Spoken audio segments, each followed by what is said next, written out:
श्रेष्ठ बना सकेंगे। प्रश्न है, तुम बच्चों को कौन सा निश्चय बाप द्वारा ही हुआ है? तुम बच्चों को कौन सा निश्चय बाप द्वारा ही हुआ है?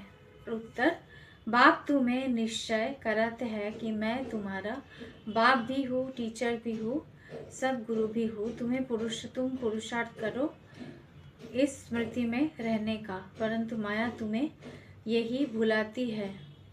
अज्ञान काल में तो माया की बात नहीं।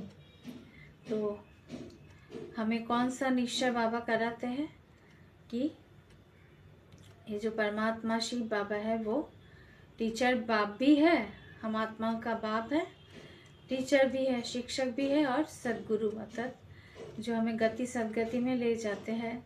तो तुम पुरुषार्थ करो इस स्मृति में रहने का, तो इस स्मृति को रखना है।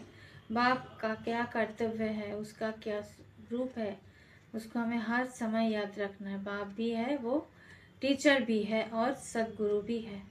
तीनों का कर्तव्य क्या है, क्या हमें वो शिक्षा दे रहे हैं, क्या बताना चाहते हैं, उसको हमें समझना है और जीवन में अप्लाई करना है। परंतु माया तुम्हें यही भुलाती है।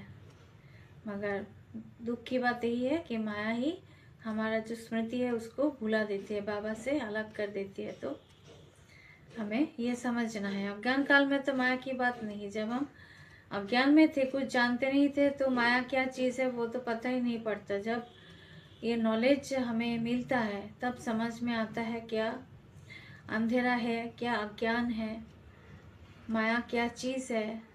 तो सत्य को जानने से हम असत्य को सहज ही जान पाएंगे, दोनों को अलग कर पाएंगे, क्या सत्य है और क्या असत्य है। ज्ञान क्या है? ज्ञान ही तो सत्य है, जिसके द्वारा हम सत्युगी दुनिया में जाते। इसलिए हमें खुद को इस सच्चे मत पर, श्रीमत पर चलना है। अज्ञान जो है उसको फॉलो नहीं करना है, वो तो माया है। तो यही बाबा ने बताया, यही निश्चय किया है ना। हम बाबा का, बाप टीचर भी है, गुरु भी है, बाप भी है और सब शिक्षक भी है। ये तीनों रूपों को हमें याद करना है और माया के प्रभाव में नहीं आना है। प्रश्न है, कौन सा चार्ट रखने में विशाल बुद्धि चाहिए? कौन सा चार्ट रखने में विशाल बुद्धि चाहिए?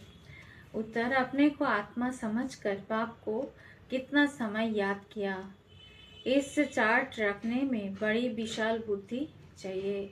देही अभिमानी हो, बाप को याद करो, तब विकर्म विनाश हो। अपने को आत्मा समझकर बाप को कितना समय याद किया, इस चार्ट को रखने में बड़ी विशाल बुद्धि चाहिए। देही अभिमानी हो, बाप को याद करो, तब विकर्म विनाश होंगे। तो कौन सा चार्ट बाबा रखने के लिए कह रहे हैं? बाबा को आत्मा समझकर बाबा को याद करने का चार्ट। तो उसके लिए बड़ी विशाल बुद्धि चाहिए, क्योंकि बाबा तो विशाल है ना। तो उसको समझने के लिए हमारा जो बुद्धि है उसको भी विशाल बनाना होगा। तो जितना जितना हम आत्मा समझकर बाबा को याद करेंगे, योग में बाबा से कनेक्ट करेंगे,